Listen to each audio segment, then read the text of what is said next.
The Whitmore Grand lobby gleamed the way money always gleams, cold, perfect, and indifferent. Constance Whitmore walked through it in her red dress like she owned every inch. Because she did. But today her steps belonged to someone else. Leon Hale moved directly behind her, close enough that no camera would catch the weapon pressed against her spine, close enough that she could feel his breathing on her neck. Then she saw the janitor blue uniform, mop in hand, eyes already moving toward her fingers. She let her hand drop, slow and natural, and signed against the fabric of her dress. 3 words. The janitor's eyes locked on her hand and froze. "Help me. He has a weapon." Constance just signed a silent plea to a janitor she has never once spoken to, while an armed man stood inches behind her back. The janitor saw every word. But can one man with a mop stop what is already in motion? Subscribe and don't move. The morning had started the way all of Silas Henry's mornings started, with hands. Matilda sat at the kitchen table in her pajamas, a spoon hovering above her cereal bowl, her small fingers flying through the air with the focused urgency of a child who had an enormous amount to say before school. She was telling him about her dream. There had been a golden dog, a very large golden dog, and it had been snowing inside the apartment, which she seemed to feel was an entirely reasonable thing for a dream to contain. She paused to sign the word for snowflake, fingers fluttering downward, her face holding the expression she wore when recounting something important. Eyebrows raised, eyes wide, as if the story were too big to stay inside her. Silas signed back while simultaneously tying the laces on his left boot. He told her that a golden dog in the snow sounded like an excellent dream. He told her he wished he had been there to see it. Matilda considered this very seriously, then signed that next time she would save him a seat. He smiled at that. He always smiled at that. Before the school bus came, she ran to him and pressed 2 fingers against his earlobe, their signal invented together in the first year after Claire died, when the world had gone very quiet and very large, and they had needed a language that belonged only to them. 2 fingers on the earlobe meant "I love you." He pressed 2 fingers to her earlobe in return. "I love you more." She shook her head emphatically. Impossible. Then the bus honked from the street below, and she grabbed her backpack and was gone, her curls bouncing as she ran. Silas stood at the window and watched the bus pull away. He thought about Claire every morning during those 30 seconds at the window, not the falling sensation of the first months airless, bottomless. Now it was quieter. A presence rather than an absence. She had made him promise 2 things from her hospital bed. Teach Matilda everything she needs. Don't let her feel different.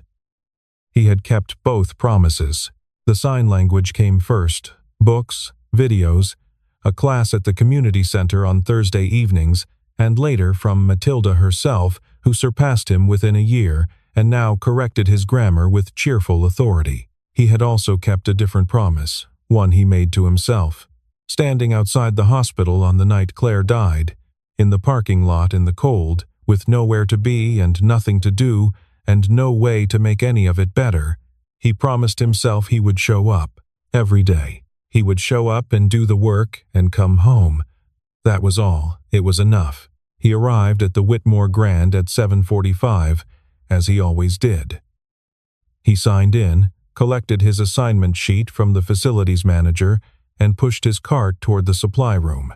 The assignment was unusual. The entire VIP corridor on the upper floors needed to be completed before 10 o'clock. No exceptions. No lingering. The instructions had been delivered in the flat, clipped tone that Silas recognized from his previous career, the tone of someone who was managing a situation they were not at liberty to explain. He noticed Audrey Finn before he reached the elevator bank. The head of security was moving through the lobby at a pace that looked casual but wasn't. Her right hand kept rising to her ear, touching the small device nested there, and her eyes were doing a slow, continuous sweep of the room entrances, exits, sightlines. Silas knew that sweep. He had done it himself. In other buildings, in other cities, for clients who paid well to have someone worry on their behalf. Bridget Louisa caught him near the service elevator. She was already in her front desk smile, the one that could handle an angry guest at 2 in the morning without wavering. But her eyes above the smile were doing something different. She told him quietly that there was a special situation today. She told him to keep his head down and make sure nothing went wrong. He told her he understood. He pushed his cart into the main lobby and began his first sweep. It was the reflection that caught his attention, not the woman herself, but her image in the polished marble floor, rippling slightly as he moved the mop. She came through the main entrance in a red dress, spine straight, chin level, her blonde hair catching the chandelier light. She moved like someone accustomed to every room, rearranging itself around her arrival. But the man behind her was wrong. He was too close. Not the way an assistant is close, not the way a colleague walks too close, too deliberate, the distance between them calibrated rather than natural. Silas read that distance the way a doctor reads a chart. Something is being controlled here, he thought. Something is being enforced. He kept mopping. His face did not change, but his mind began to move very quickly. Leon Hale had spent 3 years building the architecture of this morning. He was not a man who acted from impulse.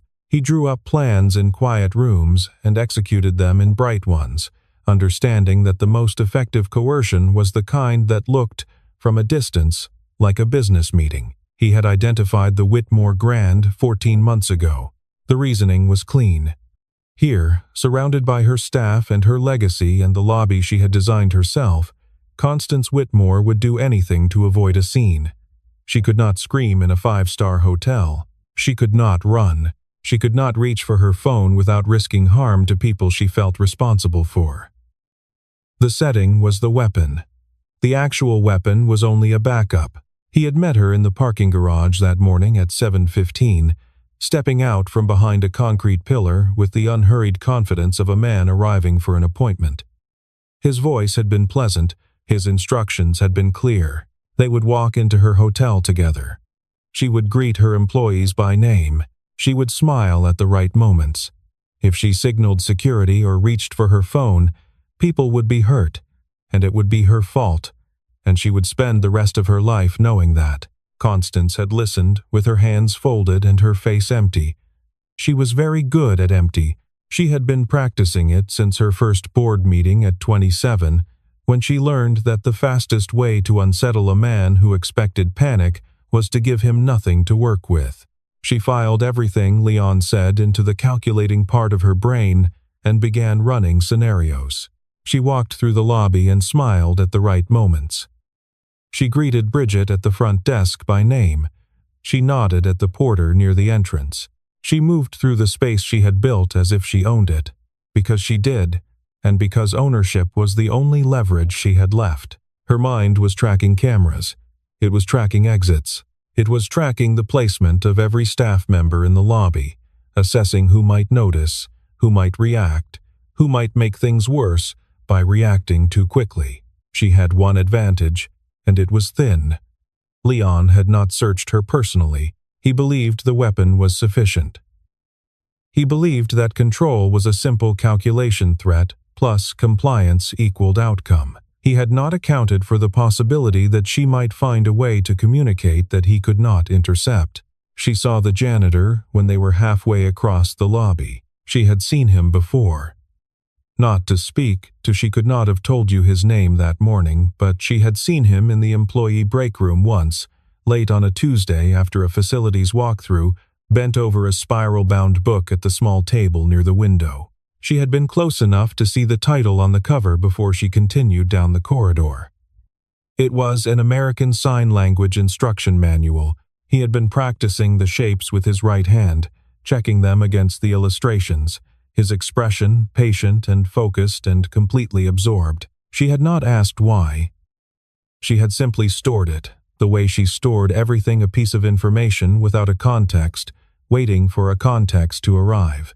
Now, in 3 seconds, she understood exactly why it mattered. She let her hand drop to her side, pressing her fingers against the fabric of her dress, and she signed. She kept her face forward, kept her stride even, kept every visible part of herself pointed toward the executive corridor. but her hand moved against the red silk with deliberate precision. "Help me. Gun. Forced contract. Do not look up." The janitor's mop stopped in the middle of its stroke. Water spread across the marble in a slow, widening arc. But he did not look up. He did not change his posture. He simply stood there for a single breath, and then the mop began to move again slower. She thought, more deliberate, and she kept walking. And Leon kept walking behind her, and the lobby kept gleaming as if nothing had happened at all. Silas kept his eyes on the floor. He ran the signs through his mind again, checking each one the way he used to check security reports, not for the information he expected, but for the information he didn't. "Help me. Gun. Forced contract. Do not look up." She was not panicking. Panicking people did not maintain the discipline to sign that cleanly under pressure. She was operating. She had chosen him deliberately, which meant she had assessed him and found something useful, which meant she was still thinking rather than simply reacting. These were the signs of someone who could be worked with. He thought about Matilda for exactly 4 seconds. He let himself do that, let the thought of her land fully, her curls and her cereal and her impossible, enormous love, and then he set it down. Not because it didn't matter, because it mattered so much that he couldn't afford to let it govern him right now. He thought about Claire. Don't let her feel different. Claire had believed that the world owed people its attention. She had taught that belief to him the same way she taught everything, not through argument, but through example, through the simple, persistent practice of showing up and paying attention and refusing to look away. He had watched her do it in classrooms and hospital corridors and grocery store lines. He had watched her do it until she couldn't anymore. If someone else were standing here, he thought, if someone else were the only person in this building who understood what had just been said to them, would he want that person to look away? He picked up the yellow wet floor sign from the bottom shelf of his cart. He walked toward the elevator bank, moving at the same pace he always moved, not hurried, not slow, a maintenance worker doing maintenance work, and placed the sign directly in the path Leon and Constance would have to pass to reach the elevators. He crouched to adjust the base of the sign, keeping his head down, keeping his body loose. Leon stopped. Silas could see the Italian leather of his shoes in the periphery of his vision. He heard the pause, the brief recalculation, then Leon's voice, smooth and controlled. The hotel's maintenance was very thorough, the implication being that thorough maintenance was an inconvenience he was choosing to tolerate. Leon steered Constance toward the secondary hallway. Silas waited until their footsteps had turned the corner, then stood and moved quickly to the housekeeping alcove at the end of the corridor. He found the internal phone on the wall, lifted the receiver, and dialed security. Audrey Finn picked up on the first ring. He identified himself by name and shift. He told her to look at the VIP corridor cameras right now. He told her the CEO was in danger and the man beside her had a weapon. He told her she had signed to him in American Sign Language. The pause on the other end was brief 3 seconds, maybe 4. When Audrey came back, her voice was exactly what he needed it to be. Flat, focused, efficient. She was looking at the cameras. She confirmed she could see them. She asked him what he needed. Silas exhaled slowly. He told her what he needed. He told her everything he'd observed. The positioning, the angle of Leon's body, the way his right arm was held slightly forward, the fact that he had not released Constance's elbow since they entered the building. Audrey listened without interrupting. When he finished, she told him she was sending Bridget to manage the lobby and asked if he could provide external delays, legitimate ones, things that would look like routine maintenance to anyone watching. He told her he could do that. She told him to stay on radio. He reached into his cart and found the small unit he'd been issued for the day, clipped it to his belt, and turned the volume to its lowest setting. He was back in the VIP corridor within 90 seconds, moving with his cart, his face carrying the mild concentration of a man focused on his work. Audrey's voice came through the radio in a murmur only he could hear, directing him by camera angles. They had entered the secondary stairwell, They were climbing. They were heading toward the VIP conference floor. Leon had not noticed the maintenance mode Silas had activated on the elevator panel, a small adjustment to the control board in the service corridor. 3 minutes of work, completely invisible to anyone who wasn't looking for it. It had forced them off the elevator route. It had bought time. Bridget, meanwhile, was doing what Bridget did best. From his position near the VIP hallway entrance, Silas could hear the warm cascade of her voice carrying up from the lobby 3 floors below a group of arriving guests, luggage being directed, restaurant reservation inquiries being answered with the particular warmth that made guests feel the hotel had been expecting them specifically. The lobby sounded entirely normal. That was the point. Ronnie George, the hotel's technology specialist, had been pulled into the operation quietly. Audrey had him logging every camera feed, every timestamp, building a record that would survive a courtroom. Debt. Carol Marsh and her team had staged 3 blocks away. No sirens, no lights, silent, exactly as Audrey had requested. Audrey had been very specific about that. If Leon heard sirens, the calculation changed. Everything they were doing was designed to prevent the calculation from changing. Silas tracked them to the glass-walled conference room on the VIP floor. He could see through the window from his position in the corridor. Leon had placed a leather portfolio on the table. It had been there already, which meant he had access to the building before today, which meant inside help, which meant this was more complicated than a single, desperate man. Constance sat down and opened the portfolio and began to read. She was buying time. He recognized the technique. He had used it himself in different rooms, with different documents, for different reasons. He crouched beside the electrical outlet nearest the conference room and removed the cover plate as if checking the wiring. To the security cameras, he was a maintenance worker doing maintenance work. To Audrey, watching from below, he was marking his position. An officer appeared at the far end of the corridor, one of Marsh's team, plainclothes, early 40s, moving with the deliberate economy of someone who had done this before. He looked at Silas. He looked at the blue uniform. He looked back at Audrey's contact, who was walking beside him, and said, flatly and without lowering his voice, "Who is this? And why is a civilian in an active situation?" Audrey's voice came through the radio. Steady. "He is the only person who can communicate 2 ways with the CEO without the subject knowing. Without him, we are blind." The officer looked at Silas for another moment. His expression did not change. He turned and walked to his position without saying anything else. Silas looked back through the glass. Constance was on the 3rd page of the contract. Leon was standing near the window, watching her. Neither of them had looked toward the corridor in the last 4 minutes. 2 people who had never spoken, coordinating through glass and silence, buying minutes, the way you spend the last of your money carefully, deliberately, knowing there is no more coming. Inside the conference room, Constance reached the final page. She had taken the review as slowly as she could manage, turning each page with the focused deliberation of someone encountering the clauses for the first time, pausing at passages she had, in reality, understood immediately. She had stretched 12 pages into 11 minutes, but the document had only 12 pages, and she was on the last one, and Leon's patience had reached a visible edge. She could see it in the angle of his shoulders. She could hear it in the breath he drew before he spoke. He told her that was enough.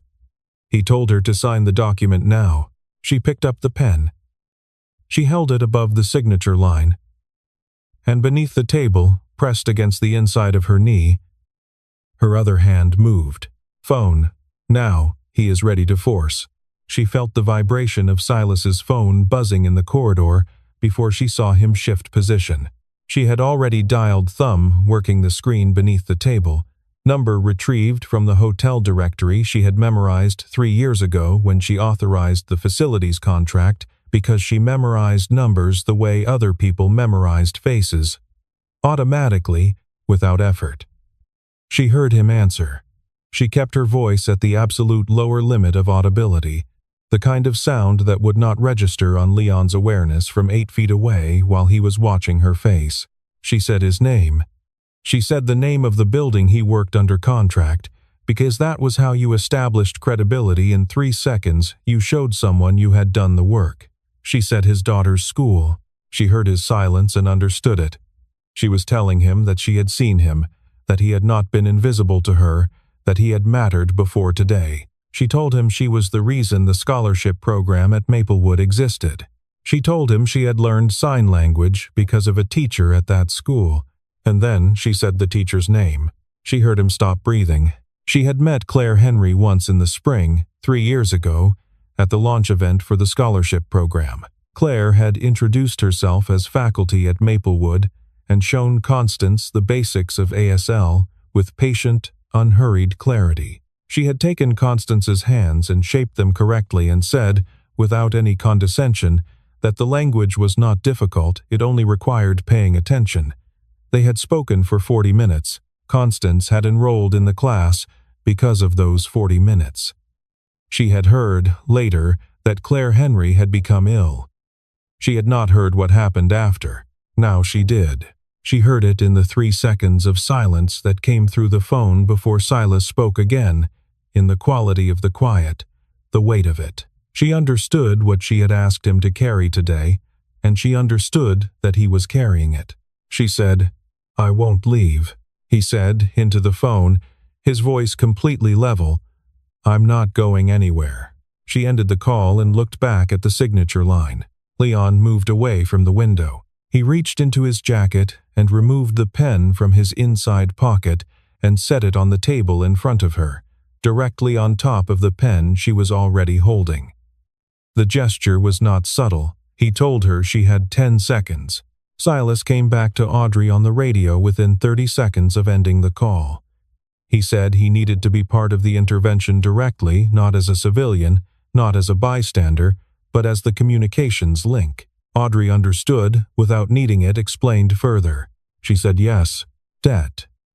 Carol Marsh, coordinating from the staging position 3 blocks away and monitoring through the camera feeds on Ronnie's tablet, said no.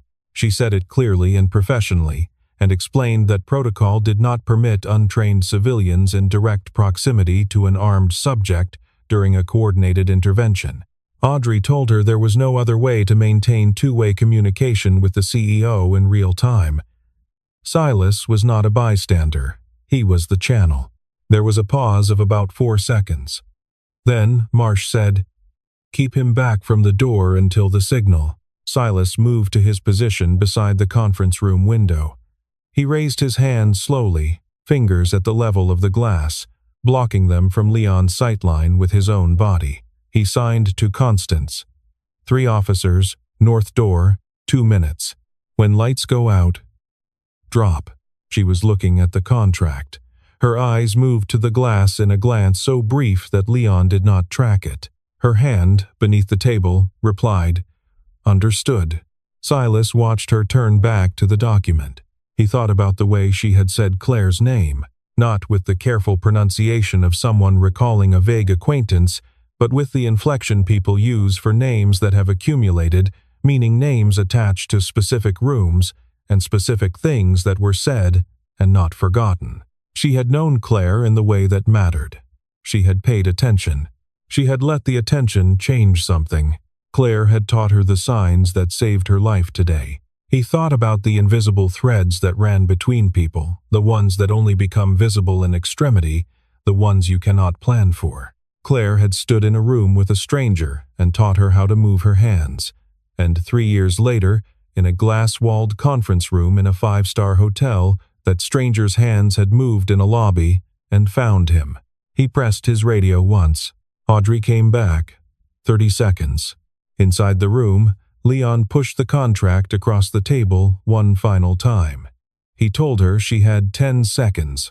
His voice had crossed into something harder, the pleasant surface of it worn through, the actual intention showing underneath. Constance looked down at the signature line. She thought about a woman named Claire Henry, who had taken her hands and shaped them carefully and said, "This language is not about replacing words. It is about connecting people who would otherwise be separated. She had said it without weight, without portent, as a simple observation about the thing she loved. She had not known she was saying something that would matter years later, in a room that would seem anything but ordinary. That was the nature of the things that mattered. Constance set the pen down. She looked at Leon Hale directly, for the first time without calculation, without assessment, with nothing behind her eyes except clarity. She said, "I won't sign." Leon stood up from his chair. His hand moved to his jacket. The lights went out. The darkness lasted 3 seconds. Ronnie George cut the power to the conference room from the technology suite 2 floors below, remotely, on Audrey's signal. In those 3 seconds, Constance did exactly what she had been told. She dropped out of the chair, folded herself beneath the table's edge, and pressed both hands over her head. The room was absolute black. She could hear Leon moving a sharp sound of boot on carpet, the scrape of the chair being knocked aside, his breathing suddenly audible, suddenly not controlled. The north door opened.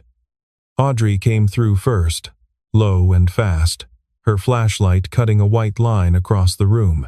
2 of Marsh's officers followed in her wake, moving in the overlapping arcs that trained people move in, clearing angles, closing distance. Leon fired once she heard it as an enormous compression of sound, immediate and enormous, and then she heard the impact above her and understood it had gone into the ceiling, and she pressed herself smaller and stayed down. He did not fire again. There was not time. The 3 seconds of darkness had been enough to position, and Leon Hale, for all his planning, had planned for a negotiation, not a tactical entry. He was on the floor before the lights came back. She heard the cuffs and heard him shouting about lawyers, about lawsuits, about what they did not understand. The voice of a man whose plan had broken and who had not yet accepted it was over. The lights came back. Constance rose from beneath the table. Her red dress was twisted, and her hair had come down on one side and her hands were shaking. Had been shaking, she realized, since she sat down in the chair, though she had kept them hidden. She stood in the wreckage of the room and looked toward the door. Silas was standing in the doorway. He had not come in during the entry. He had held his position, as he'd been told, but now he was there, in his blue uniform, in the threshold, and he was signing to her in the dark space between them. The signs were not from any manual. They were the private language, the one you could see in the way they moved, intimate and specific, formed for someone who knew them by heart. "You are safe. It is over. Come home." She understood them, not because she had learned them, but because they were what anyone would need to hear in that moment. And language, when it was real, arrived in the body before it arrived in the mind. She looked at him across the room. Leon was still shouting behind her. Audrey was already on her radio. The officers were working with the efficiency of people who had trained for exactly this. All of it continued around her, and she stood in the center of it and looked at the man in the doorway. She raised her hands and signed, "Thank you." He looked at her for a moment. Then he signed back, slowly, one question. "Claire, did she know you used her signs today?" She felt her throat close. She let it close. She stood with it for a moment. The way you have to stand with certain things. And then she raised her right hand and signed the only honest answer she had. Yes. Leon Hale was escorted out of the Whitmore Grand through the service entrance on the north side of the building, in handcuffs, still talking. He talked about legal representation and fiduciary responsibility and the documents in his briefcase that would change their understanding of the situation. The officers listened with the patient inattention of people who had heard many versions of this speech. Ronnie George's complete camera recorded every angle, every timestamp, from the parking garage at 7:15 to the conference room floor, had already been transferred to Det, Marsh's tablet. It would hold in court. Constance gave her statement in her own office, sitting at her own desk, her hands wrapped around a cup of coffee that Bridget had appeared with soundlessly.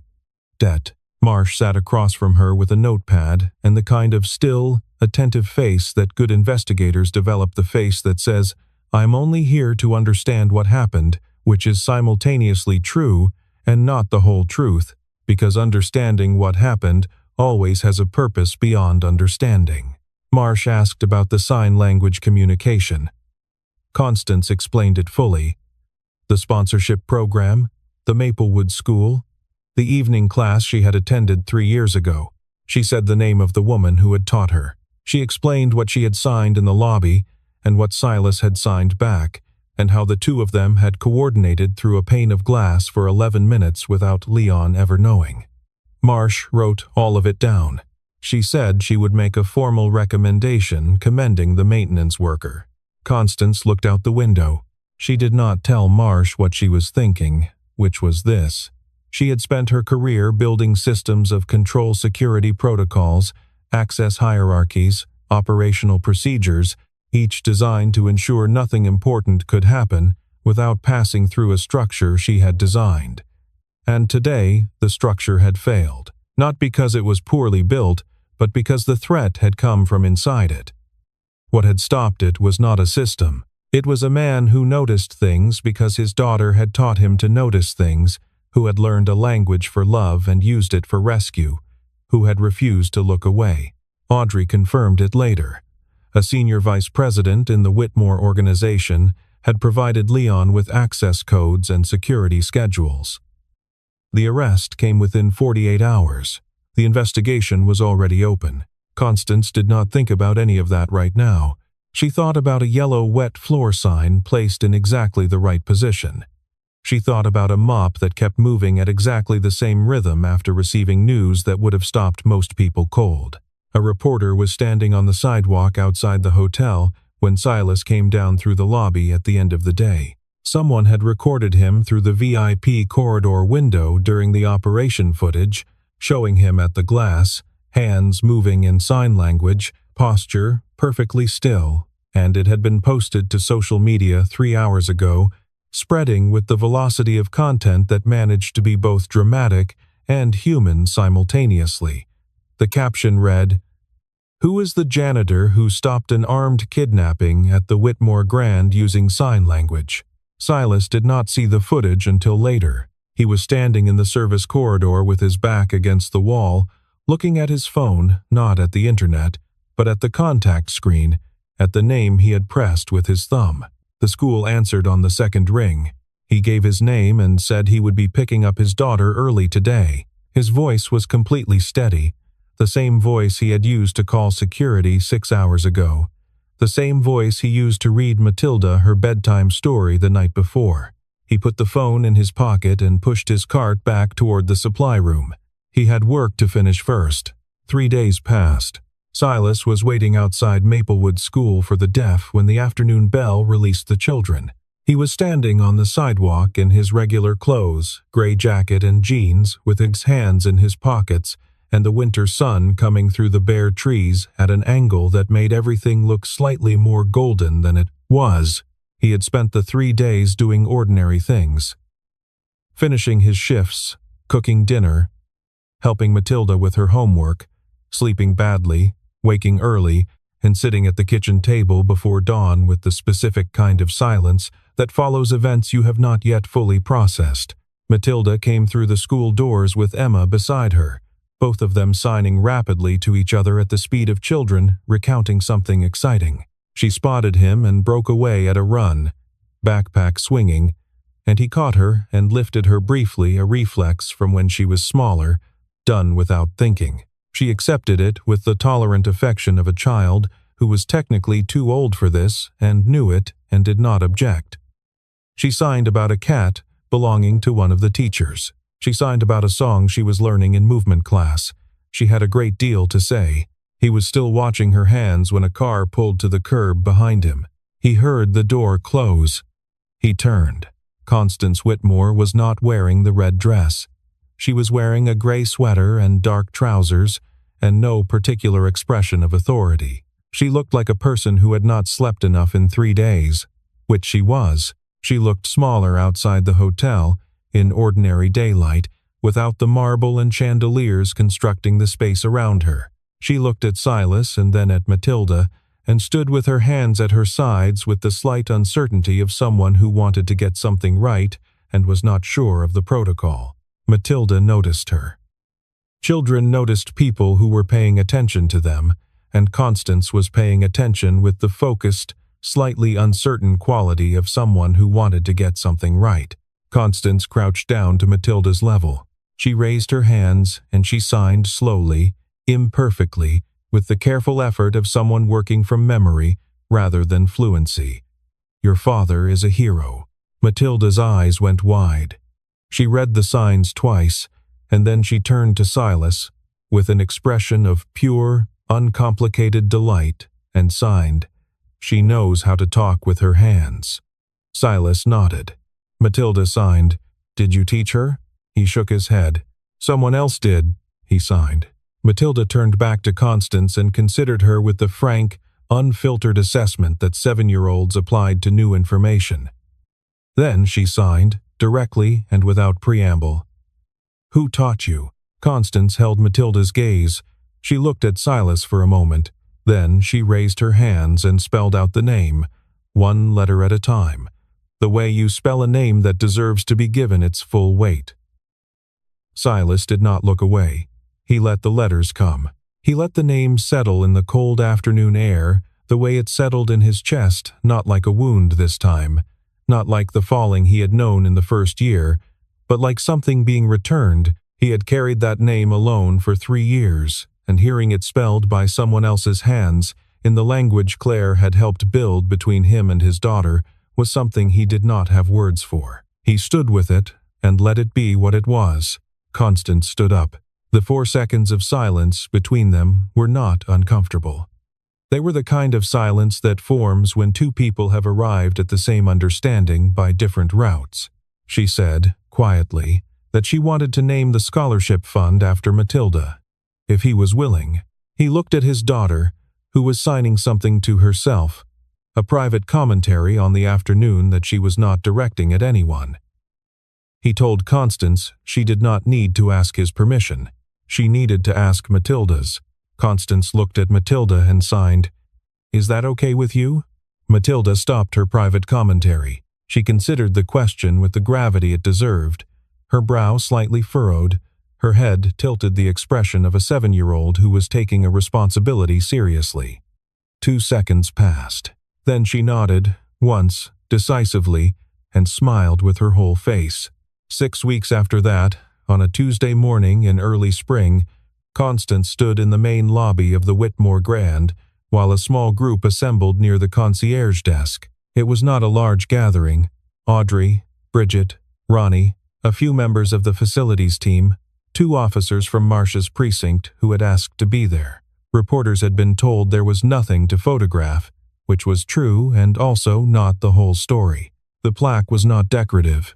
It was a protocol card mounted at eye level beside the concierge station, detailing the silent alert system developed over the preceding 6 weeks. A series of hand signals, accessible to every employee in the building, by which any staff member could indicate the nature and location of a threat without speaking, without a phone, without any action an observer could identify as suspicious. The system had been designed by Silas, implemented by Audrey, programmed into the building's security infrastructure by Ronnie, and funded by the Matilda Henry Foundation for Families with Disabilities, incorporated 2 weeks after the incident, seeded by Constance with a contribution she had not made public. Matilda stood beside her father during the brief ceremony, her hand in his, watching with the alert curiosity of a child who understood the significance in outline, if not in full. She signed to Silas. "Why do they keep looking at you?" He signed back, "Because I did something right."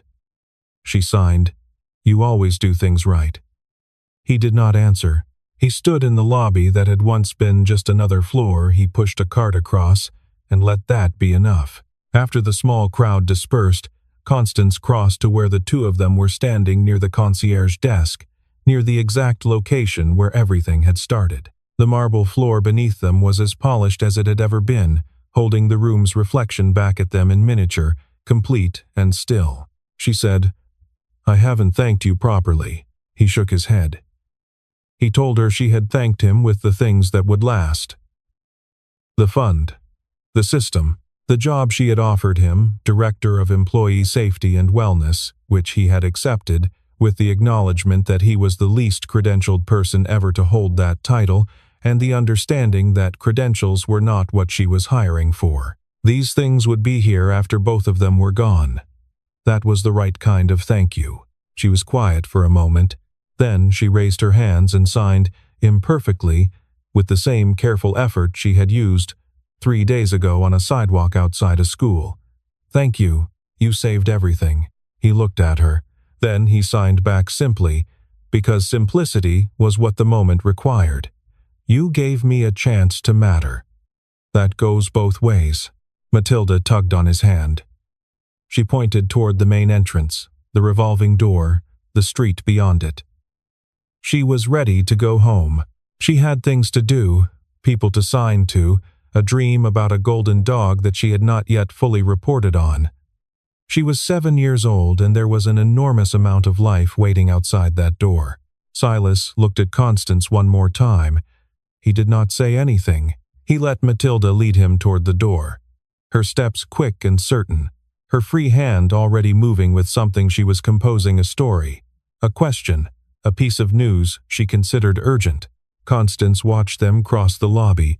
She stood at the marble floor and looked down, and saw what she had not let herself fully see before.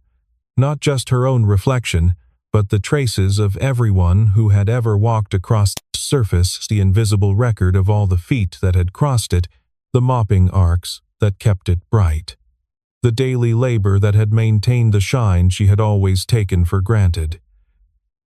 She had always been looking in the wrong direction. She stood there until Matilda and Silas disappeared through the revolving door. Then she turned and walked back to her office and sat at her desk and looked out over the city, the real city, the one below the glass, with its invisible people living their invisible lives, and felt, for the first time in longer than she could accurately remember, that she knew exactly what her work was for. The marble floor of the Whitmore Grand gleamed behind her, patient and bright, reflecting everything.